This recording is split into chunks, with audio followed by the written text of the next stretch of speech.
नमस्कार साथियों, मैं हूं यादराम और आप देख रहे हैं IITian अकेडमी सीकर का ऑनलाइन प्लेटफॉर्म। आप सभी बंधुओं का इस प्लेटफॉर्म पर हार्दिक स्वागत है, अभिनंदन है।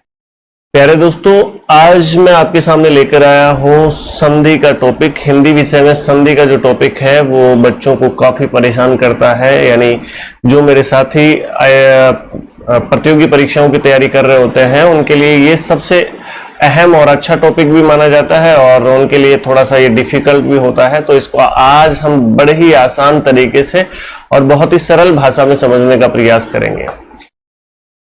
आप इस क्लास को पूरा देखें, बाकी आगे की जिम्मेदारी मेरी है कि मैं आपको कैसे समझाता हूं, कैसे आपको जहन में बिठाता हूं। ठीक है, चलिए आज हम बात कर लेते हैं संधि की। लेकिन मैं उससे पहले एक बात आपको बता देता हूं कि पूरे के पूरे व्याकरण को, जो हिंदी व्याकरण है, हिंदी व्याकरण को प्यारे दोस्तों हम 3 भागों में डिवाइड करके पढ़ सकते हैं और इसके बाहर हिंदी में कहीं भी कोई भी चीज बचती नहीं है। तो यहां पर यदि मैं बात करूं तो वर्ण विचार या वर्ण विधान, एक पार्ट तो व्याकरण का वर्ण विधान वाला है, दूसरा पार्ट शब्द विधान का है, शब्द विधान। और यदि मैं बात करूं तीसरे पार्ट की तो यहां पर है वाक्य विधान या वाक्य विचार। विचार भी कह सकते हैं आप, विधान भी कह सकते हैं। विधान कहेंगे तो ज्यादा न्याय संगत होगा। देखिएगा, जो वर्ण विधान है उसमें हम अध्ययन करते हैं प्यारे दोस्तों वर्णमाला का। किसका अध्ययन करते हैं? वर्णमाला का अध्ययन करते हैं। तो इसमें हमने वर्णमाला पढ़ ली है, वर्णमाला का अध्ययन करेंगे। यहां पर शब्द विधान की यदि मैं बात करूं तो यहां पर संज्ञा हम पढ़ते हैं, संज्ञा के अलावा सर्वनाम पढ़ते हैं, सर्वनाम के अलावा आप विशेषण पढ़ते हैं।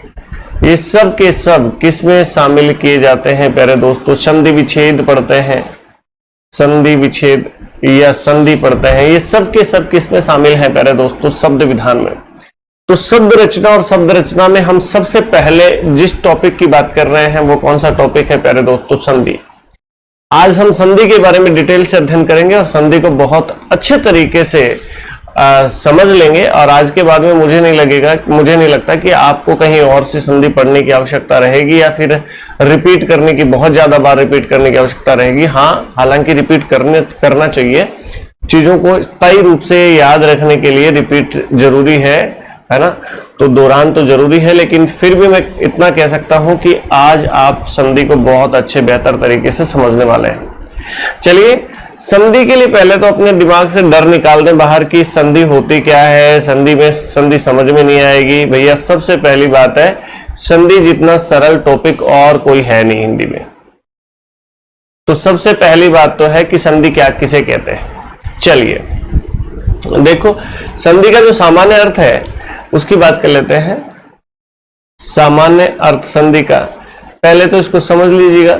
सामान्य अर्थ यह है कि संधि का मतलब क्या होता है? दो राजाओं के बीच में संधि हुई, दो विपक्ष पार्टियों के बीच में संधि हुई। ये ऐसा आपने सुना होगा कि अंग्रेजों के और राजाओं के बीच में, रजवाड़ों के बीच में संधि हुई। तो संधि का मतलब होता है आपस में बातचीत, समझ लेना एक दूसरे की, या मेल हो जाना। इसका शाब्दिक अर्थ मेल होना होता है या मेल करना होता है, संधि का शाब्दिक अर्थ, या फिर यूं कह सकते हैं सामान्य अर्थ। ठीक है, अब यहां पर मैं बात कर लेता हूं कि संधि की जो किताबी परिभाषा है या फिर जो आपको पढ़नी है वो क्या है। तो इसमें किसका मेल होता है? तो ध्यान रखेंगे, यहां पर आपको संधि की परिभाषा के लिए आपको ये ध्यान रखना है, दो या दो से अधिक वर्णों के मेल को संधि कहा जाता है। ये एक नॉर्मल सी परिभाषा है, लेकिन वो मेल हो जाए तो वहां पर क्या होना चाहिए? विकार उत्पन्न होना जरूरी है प्यारे दोस्तों। तो इसके लिए ये तो नॉर्मल परिभाषा थी, ये थोड़ी सी और इसको मैं मॉडिफाई कर देता हूं, तो जरा ध्यान देना। अच्छा, आप सोचेंगे कि सर इतनी सारी परिभाषाएं मत दो, तो कोई दिक्कत नहीं है, मैं आपको एक ही लाइन में समझा दूंगा। इसकी परिभाषा किसी से पूछी भी नहीं जाती है, किसी परीक्षा में पूछी भी नहीं जाती है, बहुत नॉर्मल ये बात है। और बहुत सारे बच्चे तीसरी चौथी कक्षा में समझ के आते हैं, 5वीं कक्षा 8वीं कक्षा में तो जरूर समझ जाते हैं कि संधि किसे कहते हैं, संधि में वर्णों का मेल होता है या शब्दों का मेल होता है। चलिए खैर, फिर भी मैं आपको बता रहा हूं कि अब यहां पर देखिएगा, मात्र 2 से 3% शब्दों में ही होती है, प्रतिशत शब्दों में ही होती है,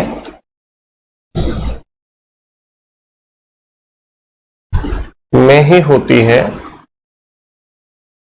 यहां पर यह बात भी ध्यान रखने लायक है कि संधि, हर शब्द में संधि नहीं ढूंढने बैठ जाए आप। कोई बच्चा है वो कुछ भी बोलेगा कि इस शब्द का संधि विच्छेद करके बताइए या संधि करके बताइए, इसमें कौन सी संधि है। बहुत सारे बच्चे होते हैं कि अगर आपने संधि पढ़ ली है तो फिर मैं आपके सामने क्वेश्चन करता हूं, उसका आंसर दीजिए। आप आपके सामने बोलेगा टेबल का संधि विच्छेद करके बताइए, नहीं हो सकता। आंख का संधि विच्छेद करके बताइए, नहीं हो सकता। कमरे का संधि विच्छेद करके बताइए, नहीं हो सकता। बहुत सारे वर्ड ऐसे हैं, ज्यादा वर्ड ऐसे हैं जिनका संधि विच्छेद संभव ही नहीं है। तो आप उनके उलझन में ना पड़ करके ऐसे शब्द जिनमें संधि हो सकती है उनको ध्यान से पढ़ने का प्रयास करें, ठीक है। तो ये बहुत इंपॉर्टेंट बात है कि हिंदी के मात्र 2 से 3% शब्दों में ही क्या होती है, संधि होती है। इसके अलावा सभी शब्दों में संधि नहीं होती है। इसके लिए एक बहुत बड़ी सी शर्त आपके सामने यह है कि केवल तत्सम शब्दों में ही संधि होती है। केवल तत्सम शब्दों में ही संधि होती है। ये बहुत इंपॉर्टेंट बात है। तत्सम शब्द क्या होते हैं इनकी भी मैं बात कर लूंगा, लेकिन पहले ये तथ्य देख लें एक बार। केवल तत्सम शब्दों में ही संधि होती है, केवल तत्सम शब्दों में ही संधि होती है। तद्भव शब्दों में, विदेशी शब्दों में संधि नहीं होती है। याद रखें, यदि 2 वर्णों को या 2 वर्णों का मेल होने के बाद, मेल होने से उच्चारण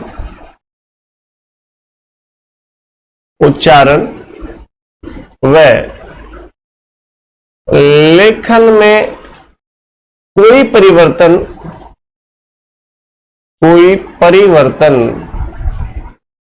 नहीं हो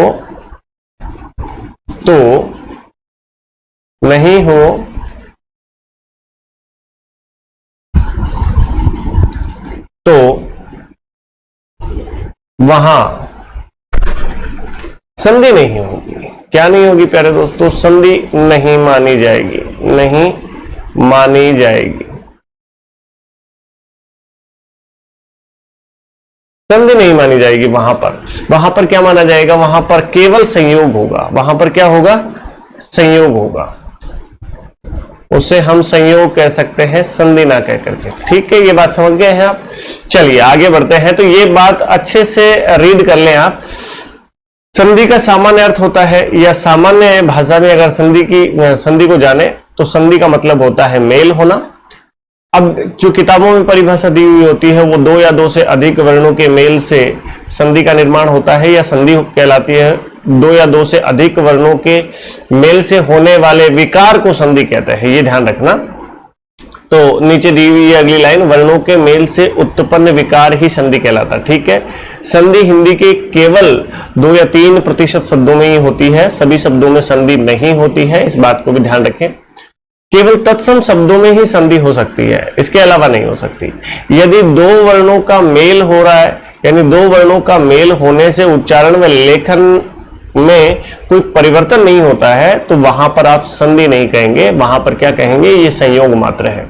ठीक है, चलिए ये 3-4 बातें आपको समझ लेने की आवश्यकता है। चलिए बच्चों आगे बढ़ते हैं, और आगे बढ़कर देखना बहुत प्यारी सी बात कर रहे हैं हम यहां पर। यदि मैं कहूं दोस्तों संधि में दो पद जरूर होंगे, संधि में क्या होंगे, दो पद जरूर होंगे। ठीक है, संधि में दो पद कौन से होंगे उनकी बात मैं कर ले रहा हूं आपके सामने। संधि में दो पद होते हैं, एक प्रथम पद और एक होता है द्वितीय पद यानी दूसरा पद। देखिए कोई भी एक उदाहरण ले लेते हैं और उसमें हम बात कर लेते हैं। एक उदाहरण लेकर के मैं समझाने का प्रयास कर रहा हूं। संधि बहुत बड़ा टॉपिक नहीं है, छोटा सा टॉपिक है, इसको अभी समझ जाएंगे आप पूरा का पूरा। तो जरा ध्यान दें, एक होता है प्रथम पद, एक होता है द्वितीय पद या दूसरा पद। अब इसमें क्या आपको ध्यान रखने वाली बात क्या है, जैसे मान लीजिए हमने एक बहुत अच्छा सा उदाहरण लिया, मान लीजिए परमार्थ, परम धन अर्थ, एक उदाहरण ले लिया हमने। तो ये तो है प्रथम पद और ये है द्वितीय पद। ये तो क्या है, प्रथम पद, और ये क्या है, द्वितीय पद। परम तो प्रथम पद है और अर्थ द्वितीय पद है। तो इसके लिए आपको ये पद तो आपको समझ में आ गया कि पहला पद होता है, दूसरा पद होता है, ये तो आपको समझ में आ गया। किसी शब्द में तीन पद भी हो सकते हैं, लेकिन दो पदों का होना तो अनिवार्य है। दो पदों का होना तो क्या है, अनिवार्य है, नहीं तो संधि किसमें करोगे फिर आप। ठीक, तो समझना कि दो पद होते हैं। तो इसके लिए एक शर्त दे देता हूं मैं आपको, बहुत प्यारी सी, बहुत ज्यादा आपको दिमाग लगाने की उसमें जरूरत नहीं है, जरा समझने का प्रयास करना प्यारे दोस्तों, कि प्रथम पद का आखिरी वर्ण व प्रथम पद का आखिरी वर्ण व द्वितीय पद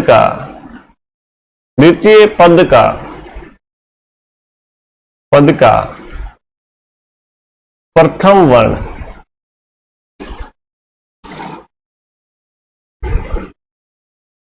ही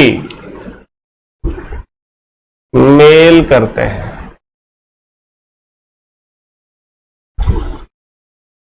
अब यहां पर समझना, ये पहला पद है, पहले पद का आखिरी वर्ण क्या है दोस्तों, मैं।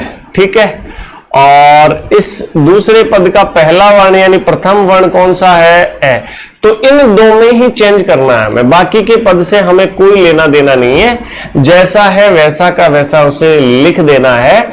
आपको ध्यान ये रखना है, देखो संधि विच्छेद तो किया हुआ रहता है तो बहुत सारे बच्चे लगभग समझ जाते हैं, लेकिन ये जब संधि पद आ जाता है और उसका विच्छेद करना होता है तब दिक्कतों का सामना करना पड़ता है। मैं आपको बता रहा हूं कि संधि में या संधि करते समय हमें दो पद मिलेंगे और दो पदों में जो पहला पद होगा, पहले पद का आखिरी वर्ण आपको चेंज करना है और दूसरे पद का पहला वर्ण आपको चेंज करना है। वर्ण तो समझ रहे होंगे आप। ठीक है, तो यहां पर आइए, देखो पहला पद ये है परम और परम का आखिरी वर्ण क्या है, मैं। यहां पर दूसरा पद क्या है, अर्थ, और अर्थ पद का पहला वर्ण क्या है, ए। तो इनमें ही हमें बदलाव करना है, बाकी को ऐसे कैसे लिखना है। तो देखो मैं लिख करके बता देता हूं प्यारे दोस्तों, पैर ऐसे कैसे लिख दिया हमने, कहां दिक्कत आई, कोई दिक्कत नहीं आई। लेकिन इस मैं में कौन मिला हुआ है, ए मिला हुआ है। तो मैं को अगर मैं यहां लिखूं और इसमें से मैं यदि ए निकाल लूं तो मैं कैसा बचेगा, आधा बचेगा। अगर आगे यहां पर ए निकाल लिया था मैंने, अगर आगे मैं ए निकाल लूं तो क्या बचेगा दोस्तों, रथ बचेगा। ठीक है, इतना बचेगा। अब इसमें हमें क्या करना है, ए और ए से मिलकर क्या बना होता है ये बताओ, ए और ए से मिलकर क्या बनता है, आ बनता है। ये आ की मात्रा मुझे कहां लगानी है, जहां से मैंने मात्रा निकाली है वहीं लगानी है। तो देखना मैं दोबारा से इसको लिख रहा हूं, पैर मैं आ की मात्रा लगाऊंगा तो मां, और बाकी ऐसे के ऐसे लिख दिया मैंने। तो क्या बनकर तैयार हुआ दोस्तों, परमार्थ बनकर तैयार हुआ। क्लियर है, ये बात समझ गए हैं आप, बहुत अच्छे से समझने का प्रयास करें दोस्तों। ठीक है, तो संधि में इतनी सी बात समझ ले मोटे मोटे तौर पर एक बार आप, और उसके बाद आगे बढ़ते हैं। देखिए संधि सभी शब्दों में संधि नहीं होती है, संधि का सामान्य अर्थ मेल होता है। संधि वर्णों में की जाती है, ना कि शब्दों में की जाती है। संधि में दो पद निश्चित रूप से आपके सामने होंगे और संधि करते समय आपको पहले पद का आखिरी वर्ण देखना है और दूसरे पद का पहला वर्ण देखना है। ये तो है मोटी बातें। ठीक है, ये है बड़ी बातें और मोटी बातें प्यारे दोस्तों, तो ये आप जरूर समझ गए होंगे। उसके बाद यदि मैं आगे बढ़कर के बात करूं संधि की, तो यहां पर आपके सामने संधि के प्रकारों को लेकर हम चर्चा कर लेते हैं। संधि के जो प्रकार होते हैं वो मुख्य रूप से 3 होते हैं। एक तो होती है प्यारे दोस्तों स्वर संधि, एक होती है आपकी व्यंजन संधि, और एक होती है विसर्ग संधि। क्या होती है? विसर्ग संधि। ठीक है, एक स्वर संधि, दूसरी व्यंजन संधि और तीसरी क्या होती है? विसर्ग संधि। तो आज हम जिस संधि की चर्चा करने वाले हैं वो है आपकी स्वर संधि। बहुत अच्छे से याद रखने वाली बात है, जिस संधि की आज हम चर्चा कर रहे हैं प्यारे दोस्तों वो कौन सी संधि है? स्वर संधि, ये वाली संधि। अब ये वाली संधि की परिभाषा भी हम जान लेते हैं। मोटे तौर पर इनकी परिभाषा बता देता हूं, यहां पर याद रखेंगे कि स्वर से स्वर के मेल से स्वर संधि का निर्माण होता है। यहां पर स्वर से स्वर का मेल, स्वर और सामने भी क्या होना चाहिए? स्वर होना चाहिए। तो कौन सी संधि होगी? स्वर संधि होगी। यहां पर इसका नियम बता देता हूं मोटे तौर पर। पहले व्यंजन आएगा, पहले पद का आखिरी वर्ण क्या होगा? व्यंजन, और व्यंजन के बाद चाहे व्यंजन आए और चाहे स्वर आए। ठीक है, और यहां पर इसकी भी मोटी बात बता देता हूं कि पहले विसर्ग होगा और विसर्ग के बाद चाहे व्यंजन आए और चाहे स्वर आए, चाहे क्या है? स्वर आए। तो यहां पर व्यंजन के बाद व्यंजन आए या स्वर आए तो व्यंजन संधि होगी, विसर्ग के बाद व्यंजन आए या स्वर आए तो विसर्ग संधि होगी। लेकिन दोनों तरफ जब स्वर ही स्वर हो, दोनों तरफ क्या हो प्यारे दोस्तों? स्वर ही स्वर हो, तो वहां पर कौन सी संधि आएगी? वहां पर स्वर संधि कार्यरत होगी। वहां पर कौन सी संधि कार्यरत होगी? स्वर संधि कार्यरत होगी। क्लियर है? तो ये बात ध्यान रखेंगे आप। स्वर संधि में क्या होता है कि स्वर के बाद स्वर के आने से जो विकार उत्पन्न होता है उसे ही स्वर संधि कहा जाता है। इसकी परिभाषा में यहां पर लिख दे रहा हूं बच्चों। स्वर से स्वर के मेल से उत्पन्न होने वाले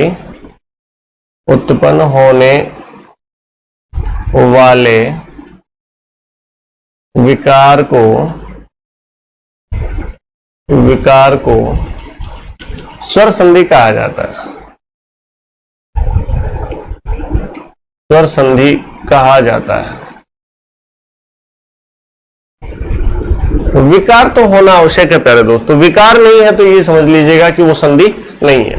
तो स्वर से स्वर के बाद में जो स्वर आएगा और दोनों से एक नया स्वर बनेगा या फिर एक नया शब्द बनेगा या फिर एक शब्द में कुछ चेंजमेंट आएगा, विकार आएगा, उसमें कुछ बदलाव आएगा बोलने में भी और लिखने में भी, तो ही वहां पर संधि है। और स्वर का अगर विकार आ रहा है तो आप समझिएगा, यकीन मानिएगा, वो स्वर संधि का उदाहरण है या स्वर संधि है।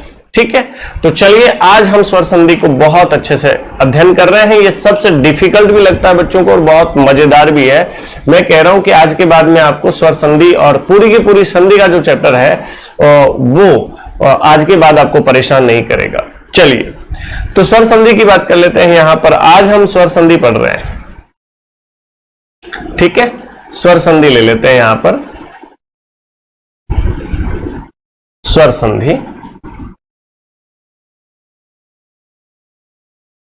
स्वर संधि की परिभाषा मैंने आपको बता दी प्यारे दोस्तों। स्वर संधि की परिभाषा मैंने आपको बता दी है और स्वर संधि के कुछ भेद मैं आपको बता रहा हूं, यहां पर जरा ध्यान से देखना।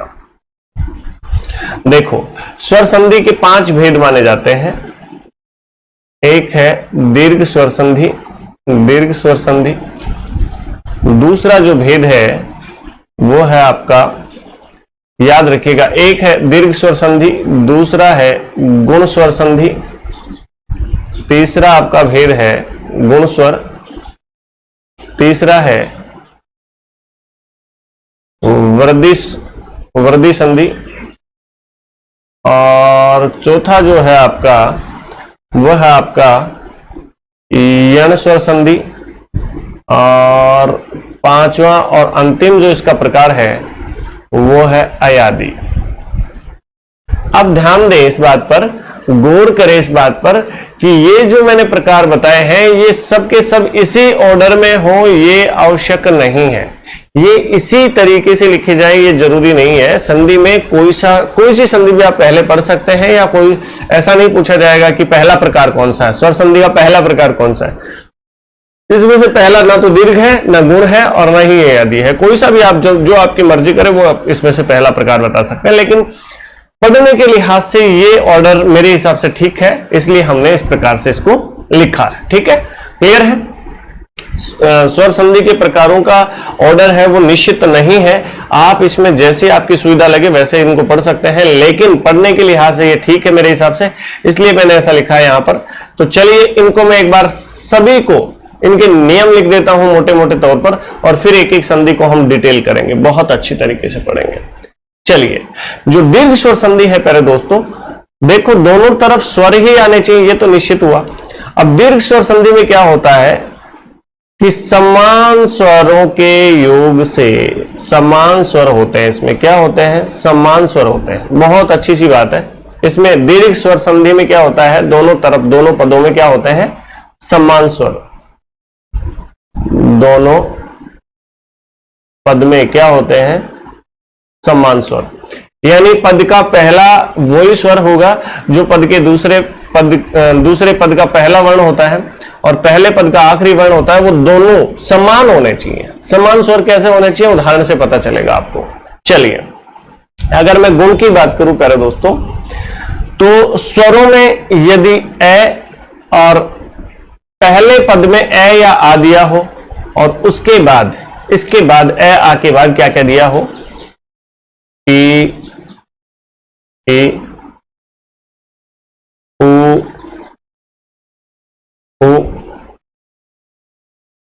और री, ये दिए हो तो ध्यान रखना, तो वहां पर गुण स्वर संधि कार्यरत होगी।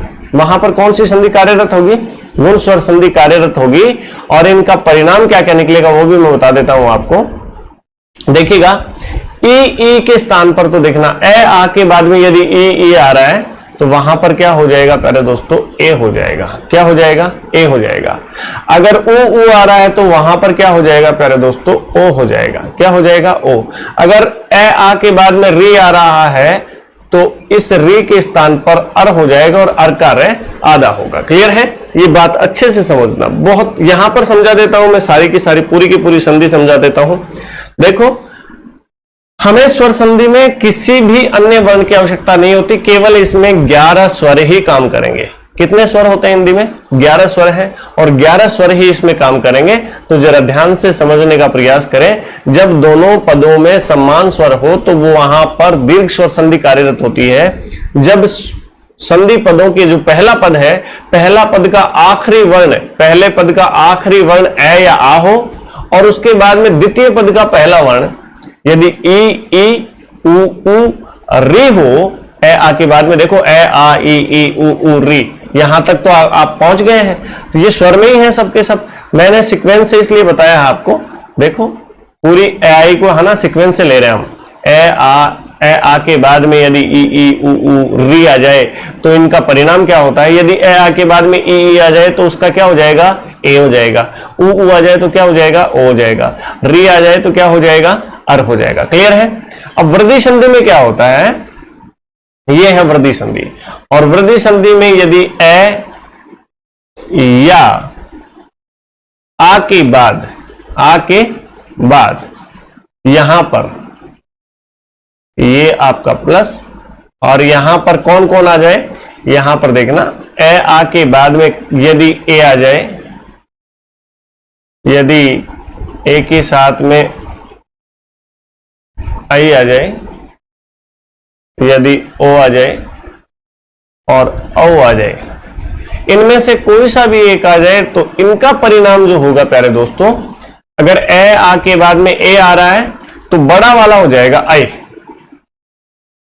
यहां ओ छोटा ओ आ रहा है चाहे औ आ रहा है तो इसका भी बड़ा वाला रूप हो जाएगा, वृद्धि हो जाएगी। इसमें क्या हो जाएगी? वृद्धि हो जाएगी, और इनका परिणाम क्या होगा? आई औ इसका परिणाम होगा। क्लियर है सबको? बहुत अच्छे से समझ रहे हैं आप इस बात को? देखो डिफाइन कर रहा हूं मैं, बहुत अच्छे से समझने का प्रयास करें। यदि वृद्धि संधि की बात की जाए तो वृद्धि संधि में क्या होता है, ए आ होता है और पहले पद का आखिरी वर्ण ए या आ होता है। ए या आ होने के बाद में यदि दूसरे पद का पहला वर्ण ए आ जाए, आई आ जाए, तो इनके स्थान पर तो आई हो जाता है, ओ आ जाए और ओ आ जाए तो इसके स्थान पर क्या हो जाता है, ओ हो जाता है, ये वाला ओ, आओ। ठीक है, अब यण संधि की बात कर लेते हैं। अब यण संधि में देखना, यण संधि में क्या होता है, पहले ई, अब तक क्या आ रहा था, पहले ए आ, ठीक है, लेकिन यहां पर ए आ जाए, बड़ा ई आ जाए, ऊ आ जाए, ऊ आ जाए, री आ जाए और री आ जाए। ये संस्कृत में आता है ये री तो आपका, लेकिन यहां तक अब मैं आपको बता रहा हूं। और इनके सामने प्यारे दोस्तों क्या आ जाए, देखो इनके सामने क्या आ जाए, इनके सामने अगर कोई असमान स्वर आ जाए, असमान स्वर, यहां पर याद रखना असमान,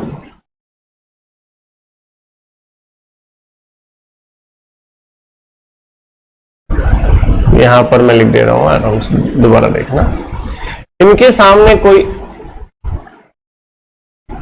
असमान स्वर आ जाए, असमान क्या आ जाए प्यारे दोस्तों, स्वर आ जाए, तो ई के स्थान पर तो क्या हो जाता है, इसके स्थान पर तो ये हो जाएगा, दोनों के स्थान पर, इन दोनों के स्थान पर तो क्या हो जाएगा, यह।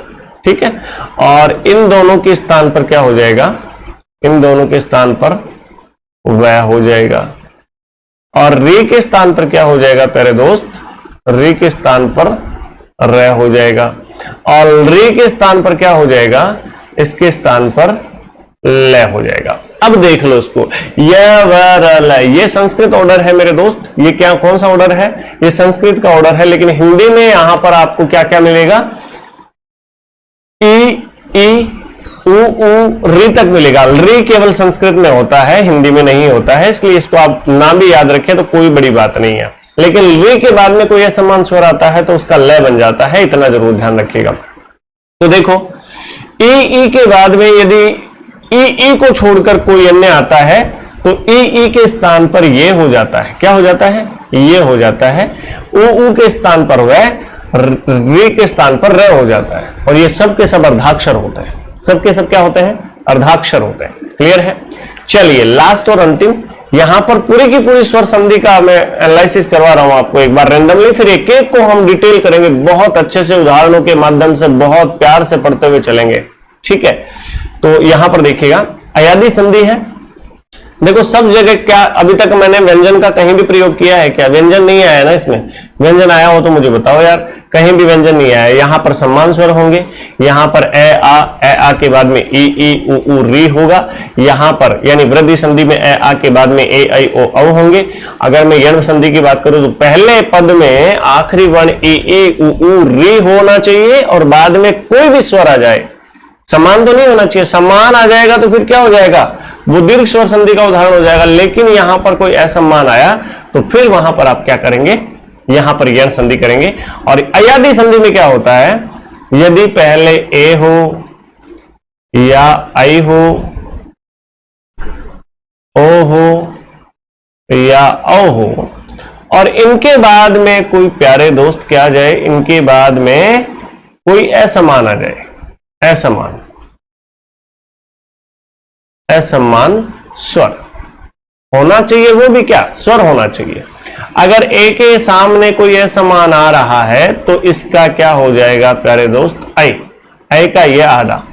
अगर आई के सामने आ रहा है तो इसका हो जाएगा अव और अव का वह आधा।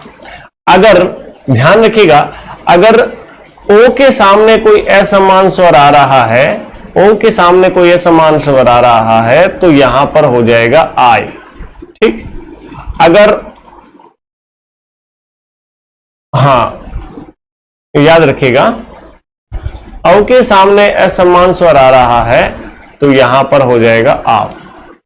ठीक है, सॉरी यहां पर थोड़ा सा दिमाग लगाएंगे, ये आई यहां पर होगा,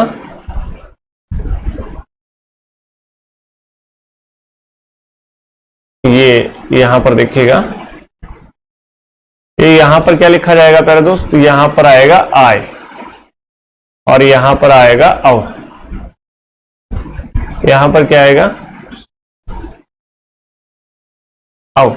तो इस प्रकार से यदि आपके सामने आता है तो यहां पर अयादी संधि कार्य करेगी। कौन सी संधि कार्य करेगी, अयादी संधि कार्य करेगी। अब ये संधि के 5 प्रकार हैं। कौन सी संधि के 5 प्रकार हैं, स्वर संधि के 5 प्रकार हैं। और स्वर संधि के 5 प्रकारों को आपको एक बार रेंडमली मोटा मोटा मैंने दिखा दिया है, यहां पर एक बार देखिएगा, फिर उसके बाद में एक एक संधि को लेंगे हम, लेकिन पहले एक बार इनको सरसरी निगाहों से आप जरूर देख लें। चलो, सम्मान स्वर जहां आए, कौन सी संधि भी बताओ, फटाफट बताओ। जहां सम्मान स्वर आए और फिर इनका जो निष्कर्ष है वो भी सम्मान स्वर के रूप में निकलेगा।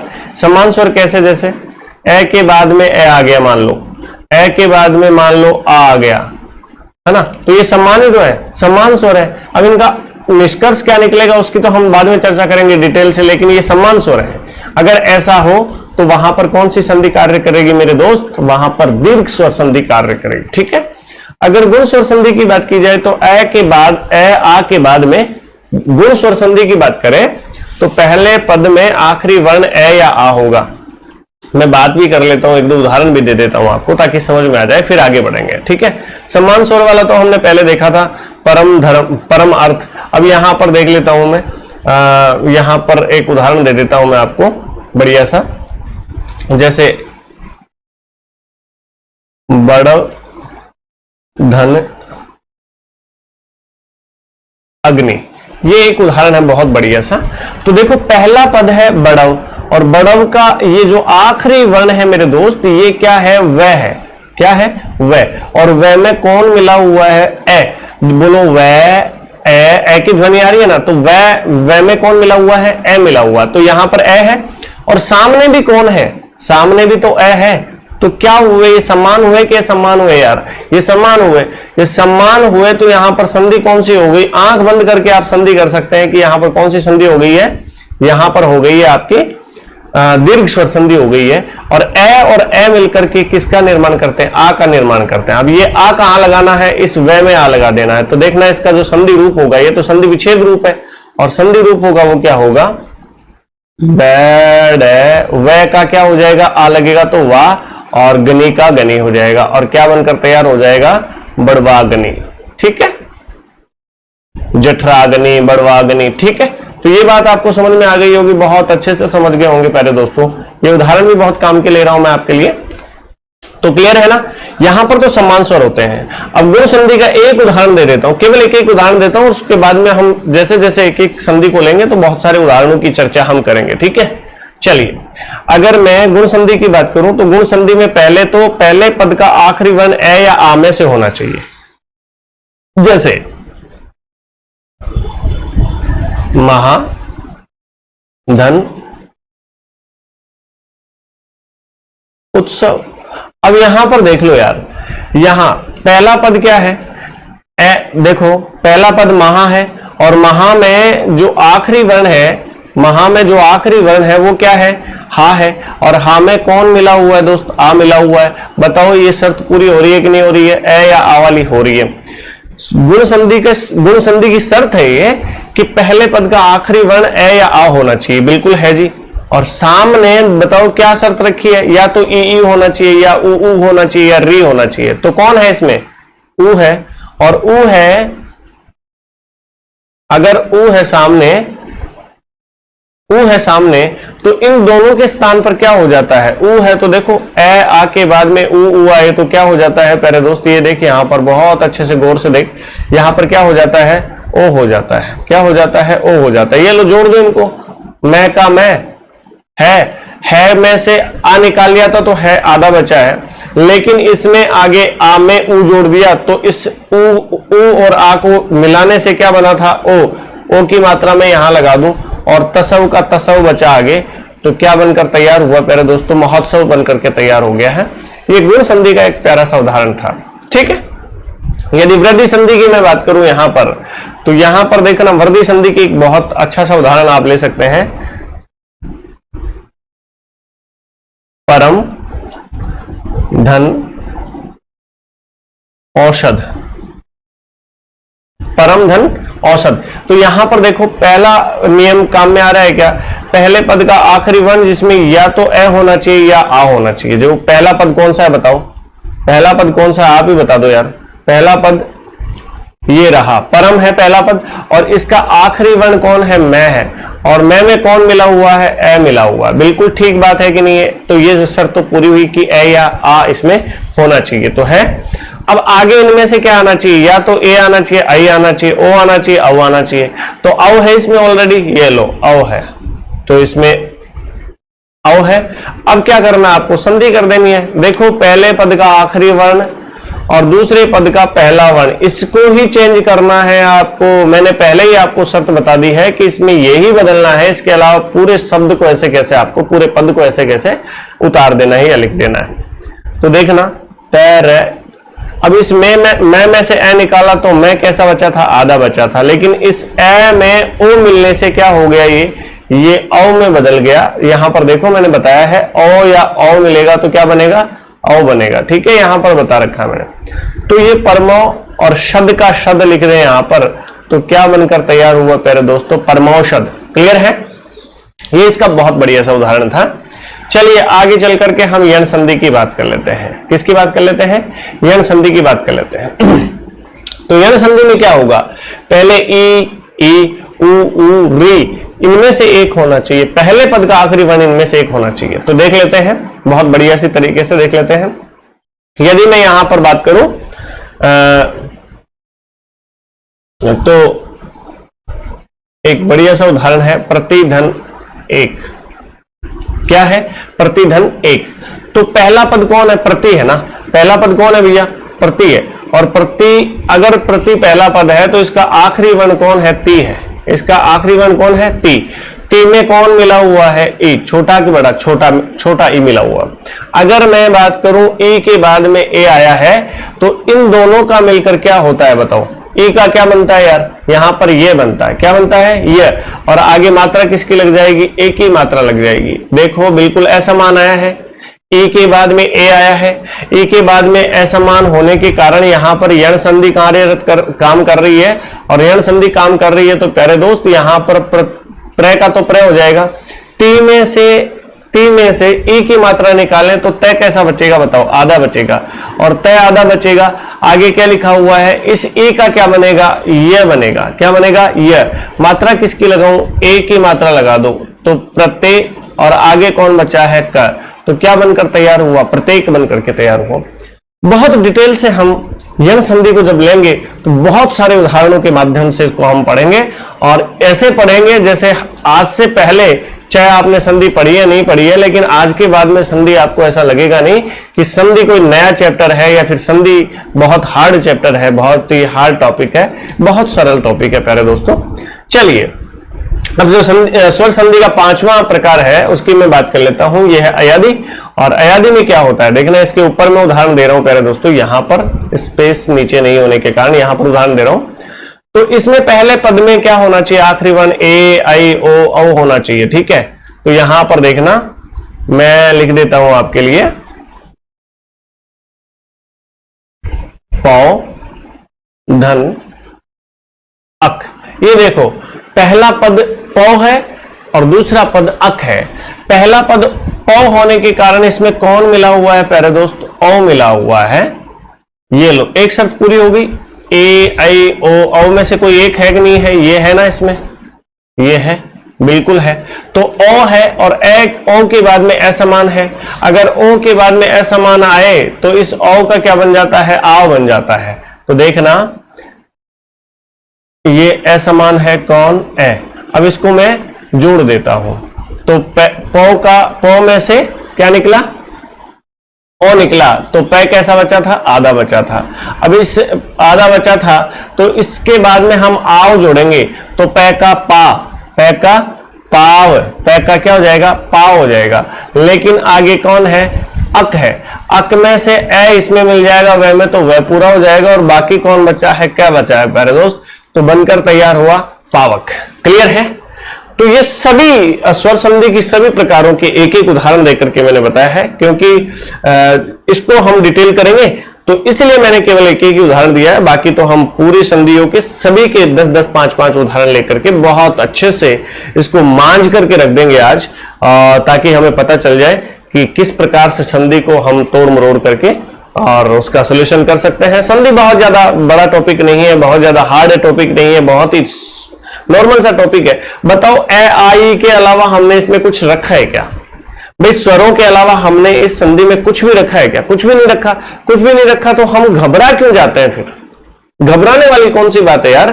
घबरा क्यों जाते हैं कि यार संधि इतना बड़ा टॉपिक है, कैसे आएगा? पहले स्वर संधि पढ़ो, फिर व्यंजन संधि पढ़ो, फिर विसर्ग संधि पढ़ो, फिर स्वर संधि के प्रकार पढ़ो, स्वर संधि के प्रकारों के उदाहरण कैसे याद करें?